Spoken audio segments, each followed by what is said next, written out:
Welcome to doubt हट maths. प्यारे बच्चों, मैं सुनील कुमार। आज हम करेंगे कक्षा 10वीं गणित की प्रश्नावली 3.3। इस प्रश्नावली को बच्चों हम विलोपन विधि से करेंगे। पिछली प्रश्नावली में हम प्रतिस्थापन विधि से हल कर चुके हैं, अब हम करेंगे विलोपन विधि से। तो सबसे पहले चलिए फर्स्ट क्वेश्चन को देखते हैं। फर्स्ट क्वेश्चन है, निम्न समीकरणों के युग्म को विलोपन विधि तथा प्रतिस्थापन विधि से हल कीजिए, कौन सी विधि अधिक उपयुक्त है। प्यारे बच्चों, पिछले प्रश्नावली में हम प्रतिस्थापन विधि से सभी क्वेश्चंस को हल कर चुके हैं, वो आपको अच्छे समझ में आ गई होगी। अब इस क्वेश्चन के अंदर हम जो फर्स्ट पार्ट है उसको सिर्फ विलोपन विधि और प्रतिस्थापन विधि दोनों विधियों से हल करेंगे और देखेंगे कौन सी विधि अधिक उपयुक्त है। बाकी के जो 3 पार्ट है उसको हम सिर्फ विलोपन विधि से ही हल करेंगे, उसको हम प्रतिस्थापन विधि से हल नहीं करेंगे क्योंकि वीडियो अधिक लंबी हो जाएगी।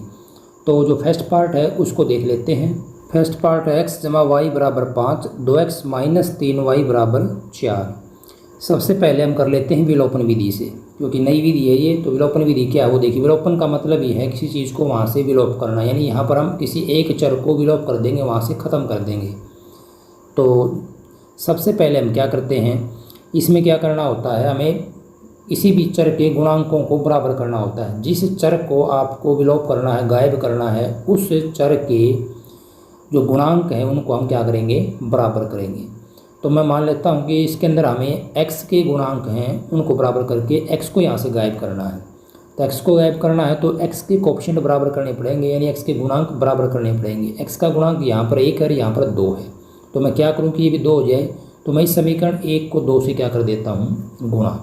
तो यहाँ पर मैं लिखूँगा समीकरण 1 को 2 से गुणा करने पर,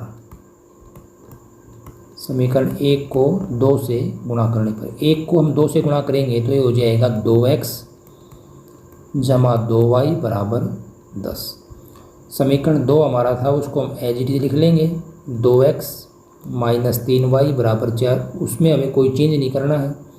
अब देखिए यहाँ पर हमें x को काटना है, गायब करना है, विलोप करना है। तो क्या होगा कि ये कब विलोप होंगे, जब दोनों के साइन क्या होंगे, अपोजिट, उल्टे सुल्टे, यानी एक प्लस का तो एक किसका हो, माइनस का। तो हम क्या कर देंगे, साइन दोनों के एक जैसे हैं, कटेंगे नहीं।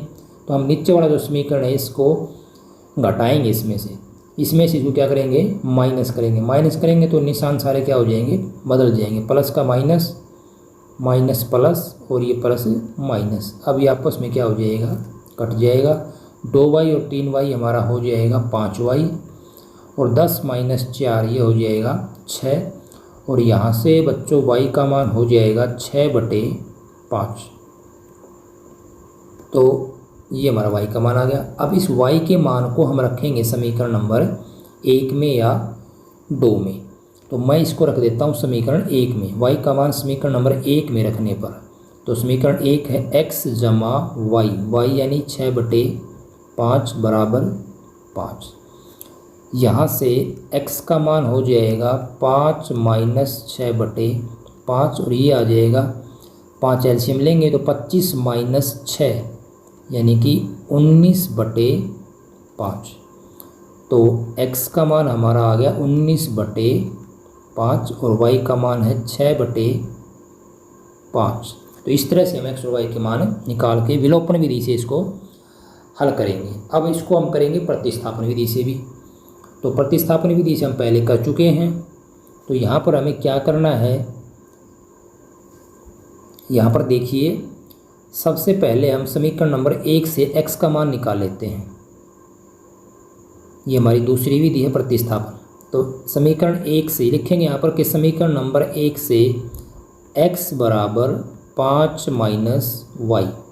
अब x का यह मान समीकरण नंबर 2 में रखने पर लिखना पड़ेगा आपको यहाँ पर कि x का मान समीकरण नंबर 2 में रखने पर। मैं यहाँ पर सीधा कर रहा हूँ डायरेक्ट, तो आप लिख देंगे यहाँ पर समीकरण नंबर 2 है हमारा 2x यानी 5 माइनस वाई माइनस 3y बराबर 4।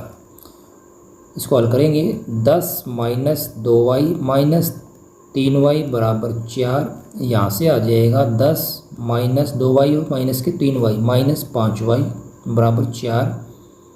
या ये कहें कि -5y बराबर 4 माइनस 10 यानी -6। माइनस से बच्चों माइनस कैंसिल हो जाएगा। 5y बराबर 6 तो y बराबर 6/5। तो ये y का मान 6/5। देखो हमारा पहले भी 6/5 आया हुआ है। अब हम ये y का मान रख देंगे यहाँ पर, इसमें रखने पर तो यहाँ x का मान आ जाएगा 5 माइनस वाई यानी 6/5 और यहाँ से x बराबर हो जाएगा 25 माइनस 6 19/5। तो ये मान भी हमारा कितना है 19/5। तो इस तरह से इसको हम दोनों विधि से, विलोपन विधि से भी और प्रतिस्थापन विधि से हल कर सकते हैं।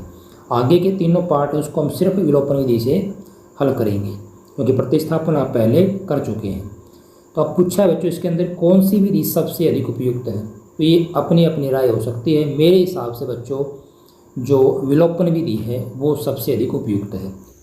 सेकंड पार्ट है 3x जमा 4y बराबर 10 और 2x माइनस 2y बराबर 2। यहाँ पर बच्चों इसको हम सिर्फ विलोपन विधि से हल करेंगे। प्रतिस्थापन विधि से हम पिछले प्रश्नावली में कर चुके हैं तो उसको हम दोबारा से नहीं करेंगे, सिर्फ इसको हम विलोपन विधि से हल करेंगे। तो सबसे पहले बच्चों क्या करना है, यहाँ पर देखिए समीकरण 1 और समीकरण 2। यहाँ पर हम एक काम करते हैं, समीकरण 2 है जो उसको 2 से गुणा कर देते हैं। ऐसे करने से क्या होगा, y के गुणांक हैं वो बराबर हो जाएंगे। तो हम यहाँ पर लिखेंगे समीकरण 2 को समीकरण 2 को 2 से गुणा करने पर, समीकरण जो 2 है उसको हम सारे को 2 से गुणा कर देंगे।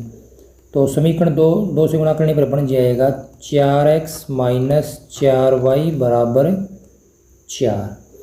अब देखिए हमारे पास जो समीकरण नंबर 1 है वो है 3x जमा 4y बराबर 10। अब हम इन दोनों को जोड़ लेते हैं। जोड़ेंगे क्यों, क्योंकि यहाँ पर एक 4y प्लस का और एक माइनस का है तो कट जाएंगे, यहाँ पर हमें घटाने की ज़रूरत नहीं है। तो जोड़ेंगे तो जोड़ने पर क्या होगा, दोनों आपस में कैंसिल। 4x जमा 3x हो जाएगा 7x, ये हो जाएगा 14 और यहाँ से x का मान हो जाएगा 14/7 यानी कि 2। तो हमारे पास x का मान आ गया 2। अब हम क्या करेंगे, x का ये जो मान है इसको समीकरण 1 में रख दो या 2 में रख दो। तो x का मान समीकरण जिसमें चाहो आप रख सकते हो, 1 में या 2 में, तो इसको हम 1 में रख लेते हैं। 1 में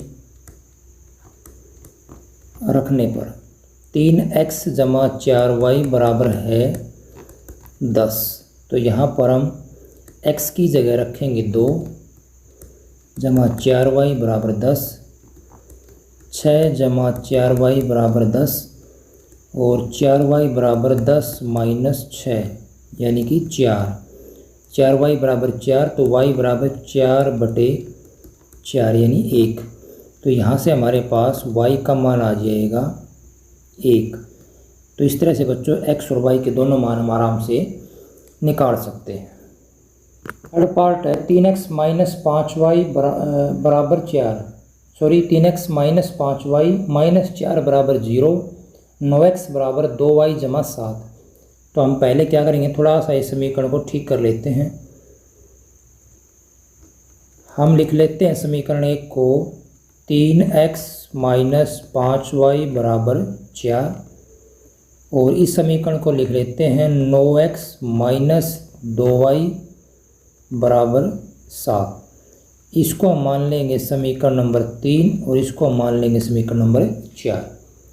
अब देखो यहाँ पर कोई भी गुणांक बराबर नहीं है तो हम क्या करेंगे, समीकरण 3 को 3 से गुणा कर देंगे।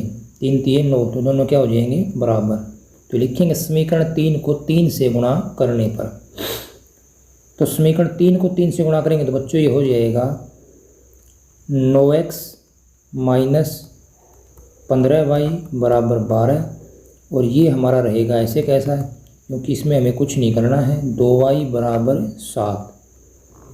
अब हम क्या करेंगे, घटाएंगे, माइनस प्लस माइनस। क्यों घटाया हमने, क्योंकि 9x 9x दोनों पॉजिटिव हैं, प्लस के हैं दोनों ही, तो आपस में कटेंगे नहीं। इसलिए हमें इसको माइनस करना पड़ेगा। ये कैंसिल हो जाएगा, 15y जमा के 2y, यानी ये बचेगा माइनस के 13y, और ये हो जाएगा प्लस के, ये प्लस के बचेंगे, 12 में 7 गए तो 5। तो यहाँ से y का मान हो जाएगा -5/13। अब ये y का जो मान है इसको हम रख देंगे समीकरण नंबर 1 में, 2 में, 3 में, 4 में, कहीं पर भी। तो इसको हम समीकरण नंबर 3 में रख देते हैं। तो y का ये मान हम समीकरण नंबर 3 में रखेंगे। 3x - 5 गुणा y का मान है -5/13 और बराबर 4। 3x माइनस प्लस 25/13 बराबर 4, और यहाँ से 3x बराबर हो जाएगा 4 - 25/13। एलसीएम लेंगे, एलसीएम आएगा 13, ये आएगा 52 - 25, यानी 3x बराबर हो जाएगा 27/13, और यहाँ से x का मान आ जाएगा 27/13, और नीचे आएगा ये इधर बड़ा 3 नीचे आ जाएगा, 3 से काट देंगे इसको 27 को, तो 9/13। तो इस तरह से बच्चों x का मान आ जाएगा 9/13।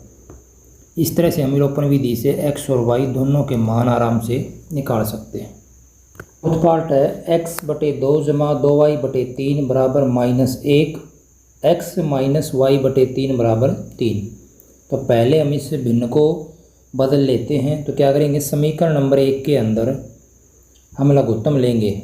2 और 3 का एलसीएम हमारे पास आएगा 6, तो हम 6 एलसीएम ले सकते हैं, या सीधा इसको हम प्रत्येक टर्म को 6 से गुणा कर सकते हैं।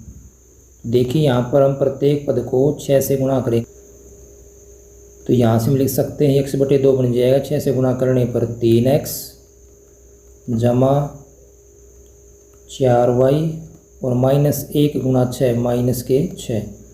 यहाँ पर भी क्या करेंगे हम, x के नीचे 1 है, y के नीचे 3 है, एलसीएम आएगा 3, तो प्रत्येक टर्म को 3 से गुणा कर देते हैं। तो 3x, अब y/3 को जब हम 3 से गुणा करेंगे तो कट कितना आएगा, y। इधर भी 3 को गुणा करेंगे 3 से, तो कितना आएगा 9, यानी प्रत्येक टर्म को हमने 3 से क्या कर दिया, गुणा। अब ये हमारे पास 2 समीकरण बन जाएंगे नए। इसको हमने मान लिया 3, एक को मान लिया हमने 4। अब देखो यहाँ पर समीकरण 3 और 4 में x के जो गुणांक है वो बराबर हैं, लेकिन दोनों प्लस के हैं। तो क्या करेंगे, माइनस करेंगे।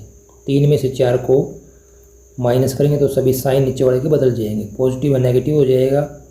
ये माइनस से प्लस, ये प्लस से माइनस कट जाएगा। 4y + y ये हो जाएगा हमारा 5y बराबर -15, दोनों माइनस के जुड़ जाएंगे। -15/5 यानी ये आ जाएगा -3। तो y का मान आ गया -3। अब ये y का मान हम समीकरण नंबर 1 में रखें, 2 में, 3 में, 4 में, कहीं पर भी।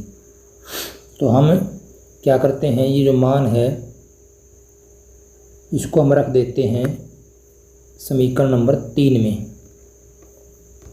समीकरण नंबर 3 में y का मान रखने पर, तो 3x + 4y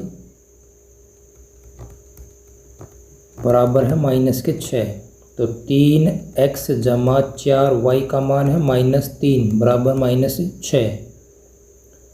तो 3x - 12 बराबर -6। यहाँ से हो जाएगा 3x बराबर -6 प्लस के 12, उधर जाएगा माइनस से प्लस हो जाएगा। 3x बराबर हो जाएगा 6, क्योंकि प्लस का है 12 माइनस का 6, तो ये माइनस होगा, प्लस का 6 आएगा। ये यहाँ पर 6 है, 3x बराबर है 6, तो यानी यहाँ से x का मान आ जाएगा 6/3 यानी कि 2। तो इस तरह से हमारे पास x का मान हो जाएगा 2 और y का मान -3। तो बच्चों हमारे ये फर्स्ट क्वेश्चन के चारों पार्ट वो कंप्लीट होते हैं विलोपन विधि से। उम्मीद करता हूँ आपको सभी क्वेश्चन के जो सभी पार्ट्स अच्छे समझ में आ गए होंगे। फिर भी अगर आपको डाउट है तो आप मुझे कमेंट कर सकते हैं, और अगर आपको वीडियो पसंद आया हो तो वीडियो को लाइक और शेयर करना, और चैनल पर नए हैं तो चैनल को सब्सक्राइब जरूर कर लेना, क्योंकि आगे से आपको ऐसे वीडियोज़ मिलते रहेंगे। धन्यवाद। सेकंड क्वेश्चन है, निम्न संख्या समस्याओं में रैखिक समीकरणों के युग्म बनाइए और उनके हल यदि उनका अस्तित्व हो विलोपन विधि से ज्ञात कीजिए। यहाँ पर हमें समीकरण बनाने हैं और उनका हल उसको विलोपन विधि से निकालना है। तो फर्स्ट पार्ट है, यदि हम अंश में एक जोड़ दें तथा हर में से एक घटा दें तो भिन्न एक में बदल जाती है। यदि हर में एक जोड़ दें तो यह 1/2 हो जाती है। वह भिन्न क्या है? तो बच्चों यहाँ पर हम क्या करेंगे, मानेंगे कि माना भिन्न, जो हमें निकालना तो उसको मान के चलते हैं। भिन्न होती है अंश बटे हर, यानी x/y। x यहाँ पर हमारा अंश है और y हमारा यहाँ पर हर है, यानी अंश हमारा न्यूमरेटर है और जो हर है वो हमारा डिनोमिनेटर है। सॉरी, x हमारा न्यूमरेटर है और y हमारा डिनोमिनेटर है। तो x/y अंश बटे हर भिन्न हो जाएगी। अब इसने कहा है कि यदि हम अंश में एक जोड़ दें और हर में से घटा दें, यानी जो पहली हमारी शर्त है उसके अनुसार क्या हो जाएगा, पहली शर्तानुसार अंश में एक जोड़ दें, x में एक जोड़ दें और हर में से एक घटा दें, y में से एक घटा दें तो क्या हो जाएगा, भिन्न एक में बदल जाती है, यानी भिन्न क्या होगी, 1। अब क्या करना, हमें आर पार गुणा करके इसको एक बार सोल्व कर लेते हैं।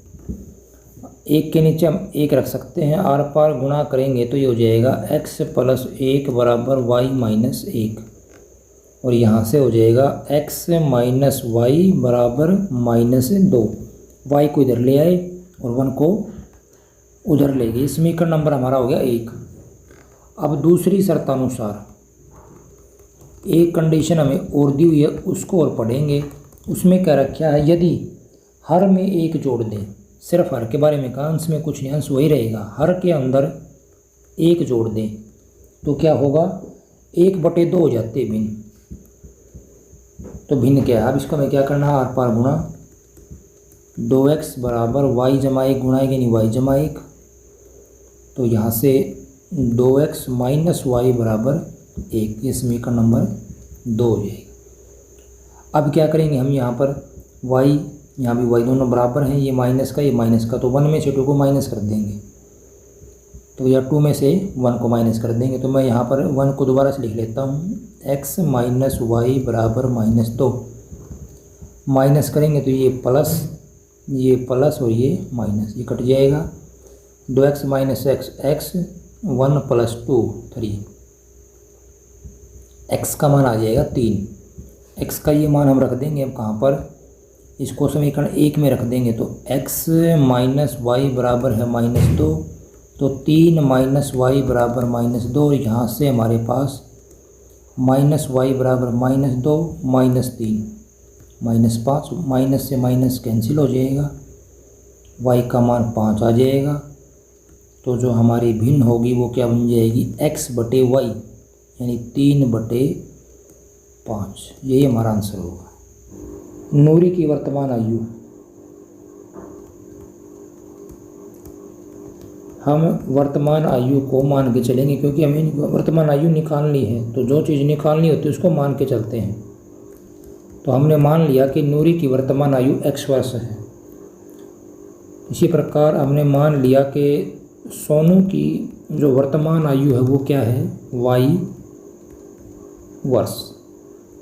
अब देखिए इन्हें क्या कहा, 5 वर्ष पूर्व नूरी की आयु सोनू की आयु की 3 गुनी थी। हम दोनों की 5 वर्ष पूर्व की आयु निकालेंगे। तो 5 वर्ष पूर्व या पहले नूरी की आयु, देखो पहले की हो चाहे बाद की हो वो डिपेंड करती है वर्तमान के ऊपर। तो x हमारी वर्तमान है, तो 5 वर्ष पहले क्या होगी, माइनस कर देंगे x - 5। इसी प्रकार 5 वर्ष पहले सोनू की आयु क्या थी, y - 5 वर्ष। पहले है तो माइनस करेंगे, बाद की है तो ऐड कर देंगे। हम एक काम करते हैं, साथ साथ इनकी 10 वर्ष पश्चात की भी निकाल लेते हैं, उसकी हमें जरूरत पड़ेगी आगे। 10 वर्ष बाद या पश्चात नूरी की आयु क्या होगी, 10 वर्ष पश्चात जुड़ेगा x में, यानी कि वर्तमान में जुड़ता है हमेशा, वर्तमान में से ही घटता है। 10 वर्ष बाद सोनू की आयु हो जाएगी y जमा 10 वर्ष। अब पहले शर्तानुसार दिया हुआ है कि 5 वर्ष पूर्व नूरी की आयु कितनी थी, वो x जमा 5। सोनू की आयु की 3 गुनी है। सोनू की आयु थी y माइनस 5, सॉरी यहाँ पर ये माइनस आएगा, प्लस नहीं, ये माइनस है क्योंकि पहले की तो x माइनस 5, 5 वर्ष पूर्व नूरी की आयु, सोनू की आयु की 3 गुनी, तो इसकी क्या कर देंगे हम 3 गुनी। यहाँ से इसको हम थोड़ा सॉल्व करेंगे तो x माइनस 5 बराबर 3 से गुणा कर देंगे, 3y माइनस 15, और ये हमारे पास आ जाएगा x माइनस 3y बराबर माइनस 15 प्लस के 5, माइनस उधर जाएगा प्लस हो जाएगा तो बचेगा माइनस के 10। समीकरण नंबर 1। अब हमें क्या करना है, 10 वर्ष पश्चात वाली कंडीशन से हम एक समीकरण और बनाएंगे। इसने कहा कि 10 वर्ष पश्चात नूरी की आयु कितनी है, वो देखिए वो हमारे पास है x जमा 10। सोनू की आयु की 2 गुनी, सोनू की है y जमा 10, इसकी 2 गुनी तो 2 से क्या कर देंगे गुणा। इसको थोड़ा सोल्व करेंगे, x जमा 10 बराबर 2y जमा 20, x माइनस 2y, 2y को इधर लेके आएंगे, 10 को उधर लेके जाएंगे, 20 में से माइनस हो जाएगा 10, ये समीकरण नंबर 2 हो जाएगी। इन समीकरणों को मैं दोबारा से लिख लेता हूँ यहाँ पर। इसको हमने मान लिया समीकरण नंबर 1 और ये समीकरण नंबर 2। अब देखो x दोनों के गुणांक हैं वो बराबर हैं, तो क्या करेंगे हम सिर्फ माइनस कर देंगे क्योंकि दोनों के निशान एक जैसे हैं, कटेंगे नहीं, माइनस करना पड़ेगा हमें। ये प्लस से माइनस, माइनस से प्लस, प्लस से माइनस, माइनस का 3y प्लस का 2y माइनस का y, माइनस का 10 माइनस का 10 माइनस के 20, माइनस से माइनस कैंसिल, y की वैल्यू आ जाएगी 20।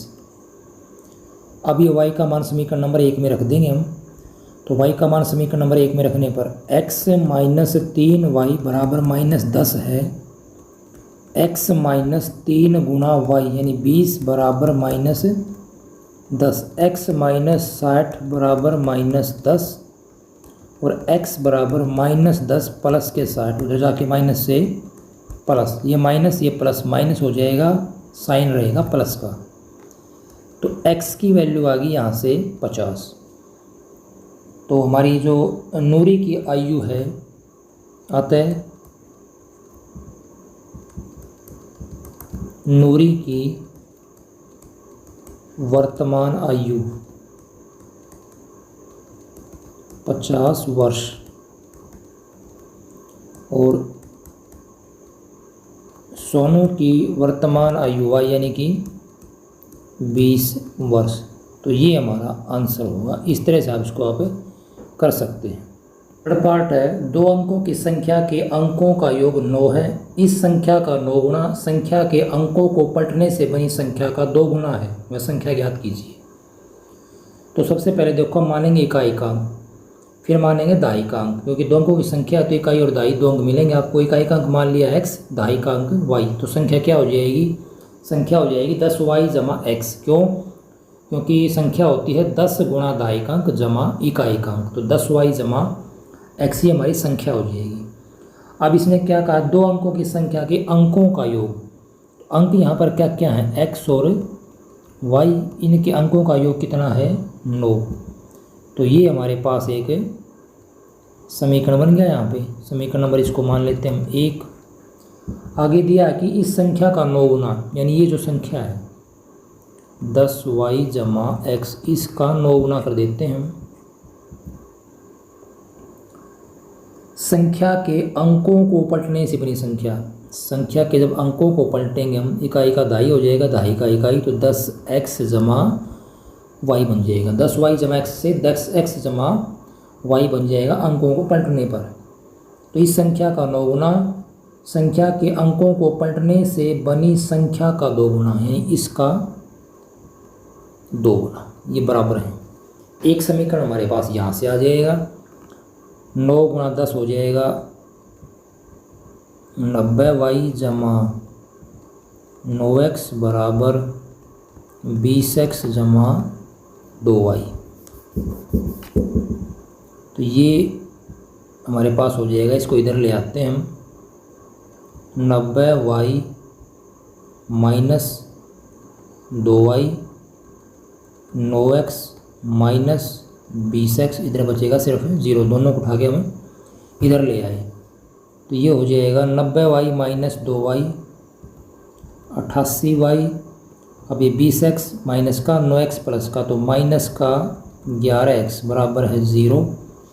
इसमें आप चाहें तो प्रत्येक को 11 से भाग कर देंगे, तो ये हो जाएगा 8y माइनस x बराबर 0। तीनों टर्म को 11 से भाग करने पर छोटा हो जाएगा ये। अब ये हमारा समीकरण हो गया 2। अब 1 और 2 को हम सोल्व कर लेंगे। देखो 1 को मैं लिख सकता हूँ दोबारा से y जमा x बराबर 9, और हमारा समीकरण नंबर 2 है 8y माइनस x बराबर 0।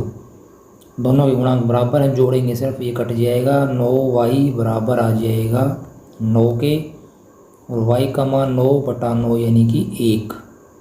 अब ये y का मान हम रख देंगे समीकरण नंबर 1 में, तो x जमा y यानी कि 1 बराबर 9, तो x हो जाएगा 9 माइनस 1 यानी कि 8। तो हमारी संख्या क्या बन जाएगी, संख्या होती है हमारी, ऊपर देखिए 10y जमा x, तो संख्या हो जाएगी 10 गुणा y, 10 गुणा 1 जमा x, x है 8, तो ये हो जाएगा 10 से 10 और 8 18, तो हमारी संख्या हो जाएगी 18। तो इस तरह से इस पार्ट को हम कर सकते हैं। 50 रुपए के नोटों की संख्या। देखो बच्चों, इन क्वेश्चंस में जो आपको निकालना होता है उसको ही हम मान के चलते हैं शुरू में, x। इसी प्रकार 100 रुपए के नोटों की संख्या हमने मान ली y। अब देखिए इसने कहा है कि 2000 रुपये कुल हैं। खजांची से 50 रुपये और 100 रुपये के नोट देने के लिए कहा। कुल 25 नोट प्राप्त किए। कुल कितने नोट हैं भाई, 25, यानी कि यहाँ से हमारे पास समीकरण बन गया x प्लस वाई बराबर 25, क्योंकि कुल नोट कितने हैं 25। समीकरण नंबर 1, 50 और 100 के कुल नोटों की संख्या कितनी है 25। अब है कुल जो नोट हैं, कुल मूल्य है वो कितना है 2000। कितना है 2000। तो देखिए 50 रुपये के नोटों की संख्या x है, तो 50 रुपये के नोटों का मूल्य कितना हो जाएगा, 50 रुपये के नोटों का मूल्य। भाई मान लीजिए आपके पास 50 रुपये के 2 नोट हैं, तो कितना मूल्य हो जाएगा 100 रुपये। 50 के 5 नोट हैं तो 250 रुपये। तो 50 के अगर आपके पास x नोट हैं तो 50 गुणा x, 50x रुपये, ये हो जाएगा 50 रुपये के नोटों का मूल्य। इसी प्रकार 100 रुपये के नोटों का मूल्य हो जाएगा 100 गुणा y, क्योंकि y नोट है। अगर मान लो आपके पास 100 रुपये के 5 नोट हैं तो कुल मूल्य कितना हो गया 500 रुपये। 100 गुणा 5 तो 100 गुणा y, तो ये कुल मूल्य यानी 50x, 50 रुपये के नोटों का मूल्य और 100 रुपये के नोटों का मूल्य कुल कितना है 2000 दिया हुआ है। 50 से प्रत्येक को हम डिवाइड कर देंगे तो x जमा 2y बराबर 40। तो ये हमारा एक समीकरण और बन जाएगा। अब देखो हमें क्या करना है, दोनों समीकरण को हल करना है। तो दोनों समीकरणों में x के गुणांक बराबर हैं, ये देखिए। तो मैं इस समीकरण को इसके नीचे लिख लेता हूँ। अब हम सिर्फ क्या करेंगे, खाली इसको घटाएंगे, ये माइनस ये माइनस ये माइनस, ये कट जाएगा। 2y minus Y, Y 40 minus 25 15, तो y का मान 15 आ गया। y का ये मान आप समीकरण नंबर 1 में रख दो। यहाँ कर देता हूँ मैं x जमा y यानी 15 बराबर 25, तो यहाँ से x का मान आ जाएगा 25 घटा 15 10। तो हमारे पास 50 रुपये के नोटों की संख्या हो जाएगी 10 और 100 रुपये के नोटों की संख्या हो जाएगी 15। आपको ये दोनों लाइनें नीचे लिखनी पड़ेंगी लास्ट में के। अतः 50 रुपये के नोटों की संख्या 10 और 100 रुपये के नोटों की संख्या 15। ठीक, तो लास्ट पार्ट है, किराए पर पुस्तक देने वाले किसी पुस्तकालय का प्रथम 3 दिनों का एक नियत किराया है। इसके बाद प्रत्येक अतिरिक्त दिन का अलग किराया है। सरिता ने 5 दिनों तक एक पुस्तक रखने के लिए 27 रुपये अदा किए, जबकि सोसी ने एक पुस्तक 5 दिनों तक रखने के लिए 21 रुपये अदा किए। नियत किराया तथा प्रत्येक अतिरिक्त दिन का किराया ज्ञात कीजिए। अब देखो यहाँ पर हमें जो निकालना है बच्चों उसको मान के चलेंगे। माना नियत किराया फिक्स जो किराया है x रुपये जो आपको देना ही होगा, और प्रत्येक अतिरिक्त दिन का किराया है एक दिन का y रुपये। तो यहाँ पर देखिए क्वेश्चन में दिया हुआ है प्रथम 3 दिनों का एक नियत किराया, यानी पहले 3 दिन तो आपको फिक्स x रुपये ही देने पड़ेंगे, उसके बाद फिर दिन के हिसाब से बढ़ जाएगा। तो सरिता के लिए निकाल लेते हैं 7 दिनों तक एक पुस्तक होने के लिए। तो 7 दिन किराया कितना हो जाएगा, पहले वो निकालो। 7 दिन का किराया देखो 3 दिन के लिए तो फिक्स है, तो 7 को हम तोड़ सकते हैं 3 जमा 4।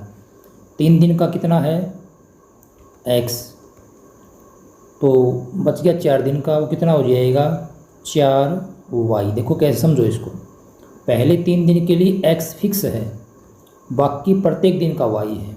तो 7 में पहले 3 दिन के लिए x आ जाएगा, बाकी बचे 4 दिन, एक दिन का y तो 4 दिन का 4y। और ये कितना दिया हुआ है 27 रुपये। तो x जमा 4y बराबर हो जाएगा 27, समीकरण नंबर 1। इसके बाद है 5 दिनों का किराया।